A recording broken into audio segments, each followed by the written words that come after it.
Doctor ఎల్చాల Dattatreya గారు BRS నుంచి ఉన్నారు. అలాగే అనలిస్టుల మధుసూదన్ రావు గారు కూడా ఉన్నారు. అందరికీ నమస్తే అండి. యా ఎస్, ముందుగా దత్తాత్రేయ గారు మీ దగ్గరికి వస్తాను. సో నోటీస్ పంపించినట్టున్నారు కదా ఇవాళ, అంటే యా సో ఈ క్షుద్ర పూజలు నిజంగా అంటే మీరు చెప్పినట్టు ఈ పూజల వల్ల అన్ని అయితే సీఎంఏ వాళ్ళు అవ్వాలని కోరుకుంటారు కదా. సో అంటే ఏం చెప్తారు? కాంగ్రెస్ కూడా ఉన్నారు, బీజేపీ ఉంది. మేడం గుడ్ ఈవినింగ్ మీకు, జీత్ న్యూస్ ప్రేక్షకులకు, అట్లాగే ప్యానల్ ఉన్న పెద్దలకు. తెలంగాణ రాష్ట్రంలో రాజకీయాలు ఎంత దిగజారినాయి అంటే కాంగ్రెస్ వల్ల అసలు విలువలు లేని రాజకీయాలు, ప్రజలు ఏమనుకుంటారో అనే ఆలోచన లేని చిల్లర స్టేట్మెంట్స్, పోయి అది పిసిసి ప్రెసిడెంట్, ఒక ఎమ్మెల్సీ, ఒక పార్టీకి బాధ్యతాయుతమైనటువంటి వ్యక్తి అవగాహన లోపంతో ఏది పడితే అది మాట్లాడితే ప్రజలు హర్షించడానికి వాళ్ళ ఏదైతే మా మీద క్షుద్ర పూజలు హరీష్ రావు గారిని టార్గెట్ చేసి, హరీష్ రావు గారు ఏం చేస్తున్నారు మేడం? రేవంత్ రెడ్డి గారి ప్రతి ఫెయిల్యూర్ ని, ప్రజలకు ఇచ్చినటువంటి 6 గ్యారెంటీలు, 13 హామీలు, ఓవరాల్ గా 420 హామీలు, ముఖ్యంగా ప్రాజెక్టులు, ఎందుకు నువ్వు ప్రాజెక్ట్ అన్నిటి కూడా పడవ పడేస్తా ఉన్నావు, ఎందుకు నింపట్లేవు, ఎందుకు పూర్తి చేయట్లేవు, ఇవన్నిటి అంశాల్లో ప్రతిదీ కూడా paper to paper Revanth Reddy గారి తప్పులని బయట పెడతా ఉంటే ఎట్లో ఒక విధంగా బట్టగాల్చి మీదేయాల. తెలంగాణలో ఒక సామెత ఉంది, నీకు బద్నాం చేయడానికి రాకపోతే బట్టగాల్చి మీదేయరా, ఏదో ఒకటి లేని దిక్కు సృష్టించాలా. అదే దాని మీద చర్చ జరుగుతుంది. ఇవాళ అదే జరుగుతా ఉంది. అంటే ఈ చిల్లర మల్లర రాజకీయాలు చేయడం వల్ల మరి వాళ్ళకేమొస్తుందో తెలియదు. కానీ రేవంత్ రెడ్డి గారి గత చరిత్ర చూస్తే మేడం, సెక్రటరియట్ లో మేము లంక బిందెలు ఉంటాయి అనుకున్నాం. మేమేం అనుకున్నామంటే నిజంగానే రేవంత్ రెడ్డి గారికి గుప్త నిధులు తవ్వే అలవాటు ఉందేమో, మరి వాటి వల్ల ఇవాళ గుప్త నిధులు ఉంటాయి, లేకపోతే లంక బిందెలు ఉంటాయి అనేటువంటి ఆలోచనతోటి వాళ్ళ నాయకులందరూ కూడా అయ్యో మేము వచ్చేసరికి మరి లంక బిందెలు లేవు, గుప్త నిధులు లేవు, మరి క్షుద్ర పూజలు చేసే ఇవన్నీ సాధిస్తారేమో, అట్లాంటి అలవాటు వాళ్ళకు ఉందేమో, అలాంటి అవరోధాలు, అలాంటి ఆటంకాలు మా మీద నెట్టేటువంటి ప్రయత్నం చేస్తా ఉన్నారు. నేను చాలా క్లియర్ గా చెప్తా ఉన్నాం మేడం, మేము రాజ్యాంగాన్ని గౌరవించేటువంటి పార్టీ, మాకు రాజ్యాంగం మీద గౌరవం ఉంది తప్ప క్షుద్ర పూజలు లేకపోతే తంత్రాలు మంత్రాల మీద మాకు విలువ లేదు, గౌరవం లేదు. వాటి గురించి మేము మాట్లాడడం, మేము సైన్స్ ని బిలీవ్ చేసేవాళ్ళం. వాళ్ళకి మా కేటీఆర్ గారి నాయకత్వంలో టీ హబ్ నుంచి ఒక స్కై రూట్ అనేటువంటి సంస్థ ఇవాళ దేశంలో ఉన్నటువంటి అత్యుత్తమైన ఇస్రో నుంచి ఒక మన విక్రమ్ అనేటువంటి వాహక నౌకను పంపించగలిగినాం. మేము అట్లాంటి టెక్నాలజీని బిలీవ్ చేసేవాళ్ళం, మేము చదువుని బిలీవ్ చేసేవాళ్ళం, సైన్స్ ని బిలీవ్ చేసేవాళ్ళం, రాజ్యాంగాన్ని బిలీవ్ చేసేవాళ్ళం తప్ప ఈ చిల్లర మల్లరగా. ఇంకోటి మేడం, మీరు అన్నట్టుగానే బిగినింగ్ లో యువర్ కామెంట్స్ ఏమన్నారంటే, మీరు ముఖ్యమంత్రి సీటు కొన్ని రేవంత్ రెడ్డి దిగిపోవాలనే కదా, ఒకటి చేస్తే గింత ముఖ్యమంత్రి పదవి కావాలని చేస్తారు. కానీ ప్రజలకు ఆటంకం రావాలా, వర్షాలు పడద్దు, ప్రజలు ఇబ్బంది పడాలనే కామన్ సెన్స్ ఉన్నోడు ఎవడైనా, చదువుకున్నోడైనా, జ్ఞానం తెలిసినోడైనా, సోయి తెలిసినోడు ఎవడైనా ఈ మాటలు మాట్లాడతారా మేడం? ముఖ్యమంత్రి గారికి కానీ, ఆయనకు సహచరులు మనం చెప్పుకుంటున్న వాళ్ళు కానీ, ఆయన కోసం పాకులాడుతున్న వాళ్ళు, ఆయన మెప్పు పొందడం కోసం పాకులాడుతున్న వాళ్ళు, ముఖ్యమంత్రి గారు రాసించిన స్క్రిప్ట్ ని చదివే వాళ్ళకైనా ఇంగిత జ్ఞానం ఉండాలని మేము చెప్తా ఉన్నాం. కాంగ్రెస్ టార్గెట్ చేస్తుందంటారు హరీష్ రావుని.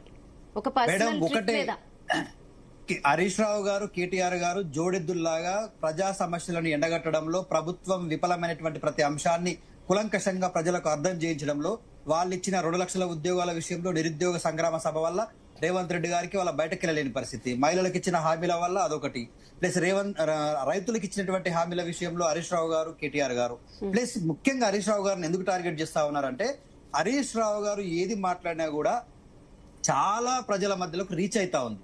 ముఖ్యమంత్రి రేవంత్ రెడ్డి గారికి వాళ్ళ ముఖం లేదు.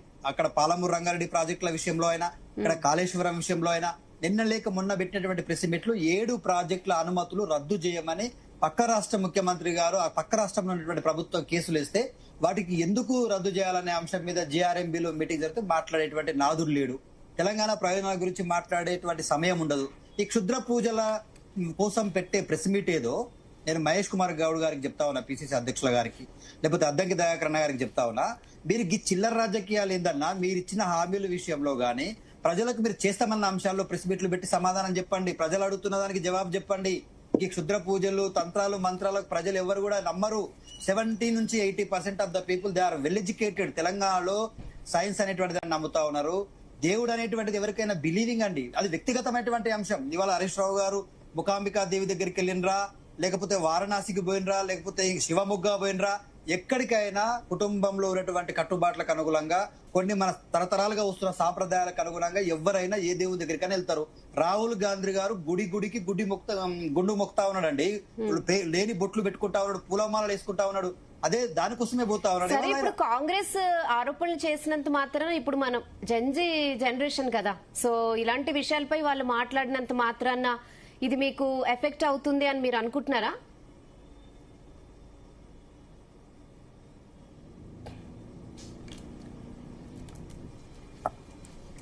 యా, కాల్ కట్ అయినట్టుంది. దిలీపాచారి గారు నమస్తే.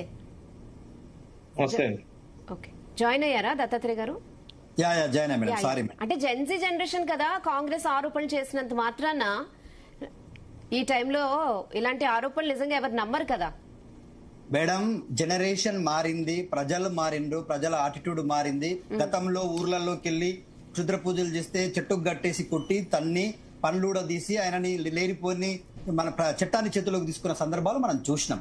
ఇవాళ క్షుద్ర పూజలకు మంత్రకాయలకు చింతకాయలు రాలుతాయి మేడం, మంత్రాలకు చింతకాయలు రాలవు అనేటువంటి తప్పుడు ప్రచారం నిజంగానే మంత్రకాయలకి చింతకాయలు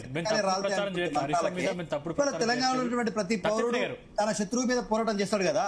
దత్తాత్రేయ గారు, మేము తప్పుడు ప్రచారం చేయట్లేదు. ఇక్కడ హరీష్ రావు వెళ్ళినటువంటి గుడులు ఆ క్షుద్ర పూజలకి ఫేమస్, అందుకే అక్కడికి హరీష్ రావు గారు వెళ్లారు అని చెప్తున్నారు కదా సార్. హరీష్ రావు గారు వెళ్ళిన గుడి అది క్షుద్ర పూజలకు ఫేమస్ అయినా లేకపోతే రావు కేతు పూజలకు ఫేమస్ అయినా ప్రతి వ్యక్తికి ఒక వ్యక్తిగతమైనటువంటి బిలీవింగ్ ఉంటదండి. ఇవాళ మనము శ్రీకాళహస్తికి పోతాం, పక్కనే తిరుపతికి పోతాం.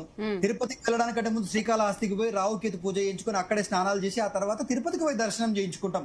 ఎవరికైనా నీకంటూ ఒక వ్యక్తిగతమైనటువంటి బిలీవింగ్, నీకంటూ ఒక వ్యక్తిగతమైనటువంటి ట్రస్ట్ ఉన్నప్పుడు పలానా దేవుడి దగ్గరికి వెళ్తే నీ ఆరోగ్యం బాగుంటుంది, పలానా దేవుడి దగ్గరికి వెళ్తే నీ కుటుంబానికి మంచి జరుగుతుంది, పలానా దేవుని దగ్గరికి వెళ్తే నీ కొడుకుకు మంచి భవిష్యత్తు ఉంటుంది, లేకపోతే అమెరికా పోయే వీసా వస్తుందో, ఇట్లాంటి ఉన్నప్పుడు ఎవరమైనా సార్ రాజకీయాల్లో ఉన్నంత మాత్రాన వ్యక్తిగతమైనటువంటి విలువలు, వ్యక్తిగతమైనటువంటి అభిమానాలు, వ్యక్తిగతమైనటువంటి బిలీఫ్స్ కి ఎవరం ఇక్కడ అతీతులం కాదు. బట్ కాంగ్రెస్ పార్టీ నాయకులు సంబంధం లేని అంశం అండి. ఇవాళ వాళ్ళకు రాజ్యాంగం మీద ప్రమాణం చేసి ప్రభుత్వాన్ని నడుపుతా ఉన్నారా, లేకపోతే రాజకీయాలన్నీ కూడా చిల్లరమల్లర రాజకీయాలు చేయాలనుకుంటా ఉన్నారా? మంత్రాలు తంత్రాలు అనే అంశం ఎక్కడైనా మాట్లాడాల్సిందా అండి చదువుకున్నవాడు ఎవడైనా?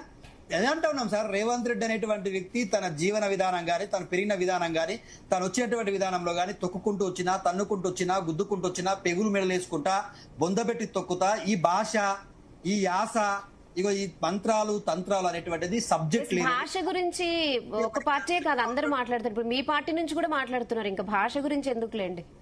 లేదు మేడం, అట్టనట్లేదు. నేను అనేది ఏంటంటే తన యొక్క అంటే ఆయన ఒక్కలే మాట్లాడి మీరు మాట్లాడకపోతే ఆ టాపిక్ మీద మీరు మాట్లాడినా పర్వాలేదు, ఇద్దరు పోటీ పడుతున్నారు కదా. తప్పట్లేదుగా మేడం, మేము విలువలకు కట్టుబడి ఉన్నా కూడా వాళ్ళు దిగజారి మాట్లాడుతున్నప్పుడు మేము నోరు ముడుచుకొని ఉండలేము కదా. నాలాంటోడో ఇంకొకడో ఆవేశం పెళ్లు బిక్కినప్పుడు ఖచ్చితంగా ఇలాంటి భాష రావాల్సి వస్తుంది.